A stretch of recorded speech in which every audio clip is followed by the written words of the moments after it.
as you said, probably going to be building into the Nullstone as well, just to offer Scylla a nice amount of kind of safety in lane. But speaking about safety, Silhouette is not very safe at all. He is tongue-tied under lots of poly wards, and wow, no friends just sealing their deal with the Wrath of the Pharaohs. It's a very dead Silhouette. The Hellborn team is grouping up here. The Kelpfield coming out just onto that Wild Soul. The Minotaur Chainstone's coming out with that Magnus as well. Shell Surf from Bubbles, but he will not follow it up, as obviously those Voodoo wards are still nearby.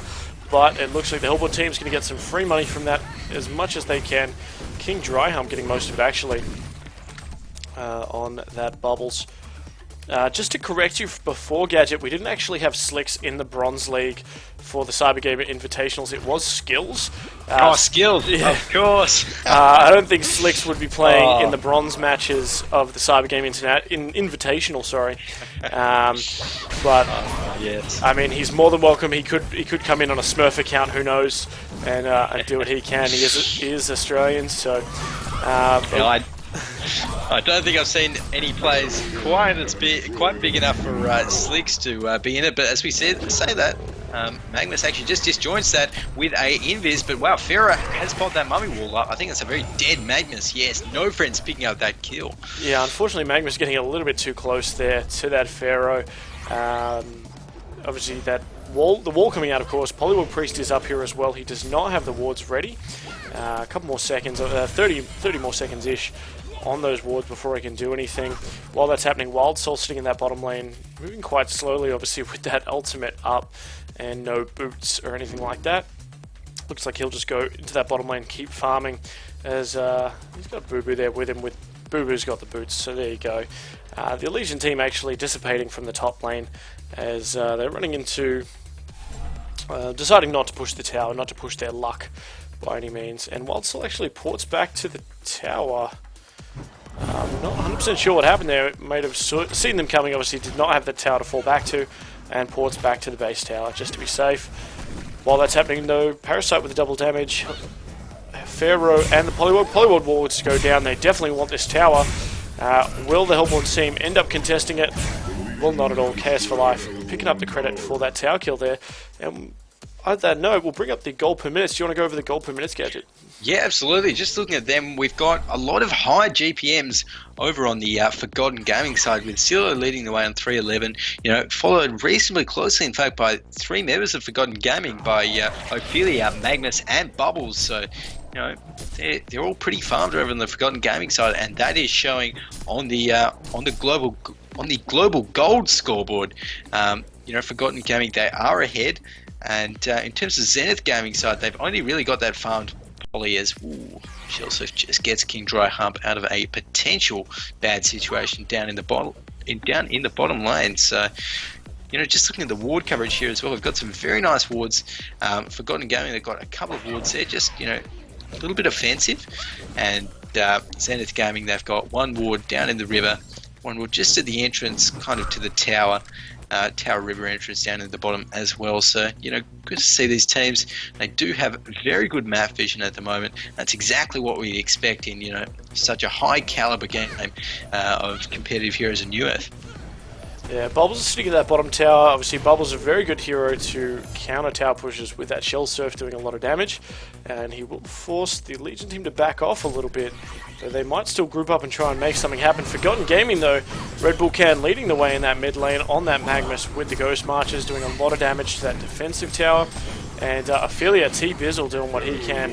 He's got the Catman Champion, he's got the Minotaur as well. And that tower will go down pretty easily, so a bit of a tower deficit at the moment, or one tower deficit. However, the Hellborn team, 5,000 gold in the lead at the moment, so doing very nicely. Now, Pharaoh's up in the front lines at the moment. He has haste, he has a Wrath the Pharaoh, but the ports are coming in from Forgotten Gaming. I think Zenith need to be a little bit careful here. Yeah, absolutely. I mean, Zenith, they don't have their Pharaoh there. They don't have the Wild Soul is still farming up top, and yeah, it looks like they're just going to back out there. We've got Forgotten Gaming kind of splitting up a little bit now as well. We've got those Ancients that are double stacked at the moment, so it looks like Ophelia might be looking to do them with the help of Glacius and Magnus as well. So it's going to add a nice little GPM boost to whoever picks up those ancient kills. Looks like they're just being shared around a little bit, and they will be downed. Meanwhile, up in the top line, we've actually got Silo continuing to farm, picked up that sustainer now as well, sitting on 1,300 gold in the bank, so 1,600 now after that creep wave. So, you know, getting closer and closer to that, you know, really important milestone. Yeah, obviously the Hellborn team have that silhouette to take them into the late game, and she's in a little bit of trouble here if she hangs around. She does have a teleport stone though. Pharaoh is in Viz. He looks like he's going to get in position for a Wrath of the Pharaoh, but some ports are going to come in, I believe, as they did see Boo nearby, potentially knowing something is up here. So a little bit of a team fight brewing. Silhouette Illusion going to get rooted there. Wild Soul's nearby now. Harry Shell hasn't really been doing too much this game, trying to sit back and farm, still sitting on 182. Pharaoh actually going around the back here. No friends, trying to get some vision, trying to find out where he needs to hook in. And the Legion team, actually your boy Harry timing out, so bit of a pause coming out while Boo goes down. He's got another pause coming out here. And Pharaoh actually has 7 more seconds on his invis. So he looks like he's going to want to make something happen soon if he can. Though the Legion team not in the best position to back him up just yet. Polywog Priest is nearby, Parasite's nearby, but Wild Soul is backing off. Potentially they're going to try and draw that that Hellborn team in and turn around on them. Though it will be a 3 versus 4 team fight. But with Ophelia, obviously have some of those minions, the Catman Champion, the Skeleton King, and the Minotaur. I'll be interested to see what ends up happening in this top lane here. Yeah, so, I mean, Pharaoh, as you pointed out, has that,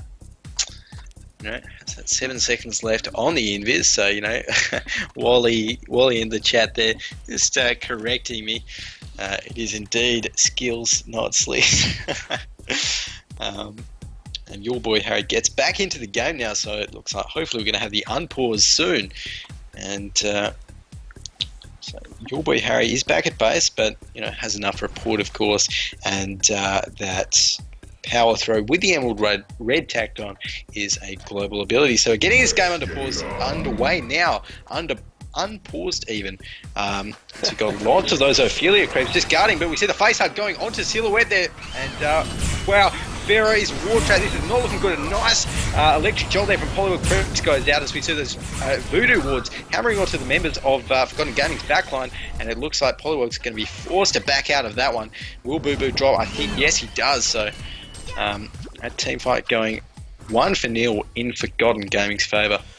Yeah, Forgotten Gaming obviously had the other 2 heroes. They were in the lanes pushing, but they had those teleport stones. They were able to get in there straight away. As soon as the gate came out, they were ready for it, and they teleported in, maybe even thinking something was up.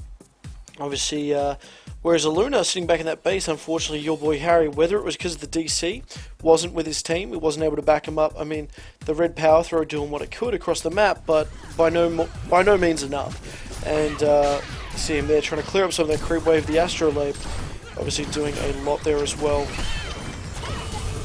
Couple of stuns coming off actually. Magma's jumping in. Silhouette using that tree grapple to do what she can, taking out the Aluna, and the rest of the Legion team looks like they will back off here, and the push is continuing. Obviously they got that extra armor, the extra health as well, and all the little auras coming out from Ophelia's minions. They'll be able to at least put a lot of pressure on this tower. You got to hope that they don't overstay their welcome though. Actually, Glacier's taking a lot of damage, and Polywog doing what he can. They don't really have the big AoE. I mean, Pharaoh does have that team fight. He does have that initiation. Without the follow-up, there's not much they can do. That Parasite, with that face hug ability, he can target down one hero, but until he gets that Codex, not much he can really do either.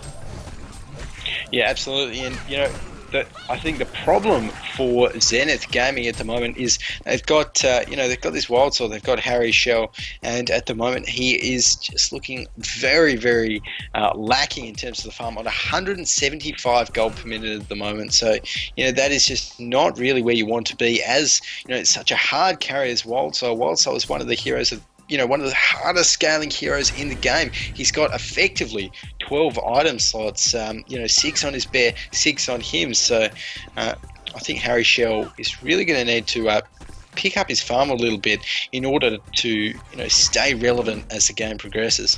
Yeah, I mean, he's building onto his bear. He's got ghost marches on the bear, which is a nice pickup, but the bear's still very, very squishy, especially against a level 11 silhouette, especially against, Magnus doing a lot of damage as well. It'd be interesting to see what items he does end up going for. I think it's way too late in the game to try and build a Mock of Brilliance, and he just doesn't have the farm for it. I mean, maybe he could try and pick up an Alchemist Bones, but again, the game's quite late. However, it might increase his farm a little bit, as we saw, obviously, the War Beast in the last game, picking up an Alchemist Bones and a Runed Axe, and then finally a Mock later in the game. So, I'm not sure, what kind of items would you want to see on Harry Shell here to bring him back into the game? Yeah, look, I think what Harry Shell needs at the moment is just a little bit of cheap, cost-effective, sort of maybe even a Souls would go good on him at the moment. I mean, Souls, you can use it to split push on Wild Soul quite effectively, and I think that's probably what Harry Shell's looking to do. Just split push, farm up, like we saw, that War Beast do in the last game of the Bronze Final, and as long as he's able to split push, get a little bit more farm, increase his GPM, maybe to as high as he can get it, then I think once he's built that Souls as well, it will transition later on into a Demonic Breastplate, which it's a pretty decent item on Wild Soul for both him and his bear. Yeah, if he's able to, excuse me, get into a lane and just push, like you said, split push away from his team, maybe have his team take away some of the heat, not commit to any full team fights, back off a little bit, and give him time to push up, move to another lane and do the same thing, he might be able to outfarm this Silhouette, although Silhouette has a huge advantage at the moment, 390 gold per minute. She's got that Null Stone. You've got to expect she's going to be going for something like a Firebrand next. And maybe even a Geometers. So Wild Soul's got a lot of way to go before he can catch up to something like that. But, I mean, it is still possible. Silhouette does have some other items she might want to pick up, like a Portal Key that doesn't actually offer any stats. Doesn't really help late game unless, obviously, you count that initiation. So, yeah, certainly. I mean, Silo, I like Silo's build at the moment, and just looking at the rest of the items on Forgotten Gaming as well, we've got Red Bull Can, he's got the Ring of Sorcery, got the Portal Key as well, so he's mobile, he's got a large enough mana pool to use it, as wow, the Tormented Soul actually checks Kong Pit there, so will not be attempted by Forgotten Gaming. And it looks like Ancient's being stacked again, so it'll be double stacked now, and just picked up there by T-Bizzle playing the Ophelia. T-Bizzle's currently got 300 gold per minute, a little bit over that in fact, so looking really, really strong on this Ophelia so far in this game. So Ophelia does scale pretty well. It's got that Astrolabe, got that Ring of Sorcery again, so probably looking to build those boots into some Plated Greaves just for a little bit stronger pushing power. yeah, I think we're going to see the Plated Greaves, maybe even see a Soul's Bulwark on Ophelia as well.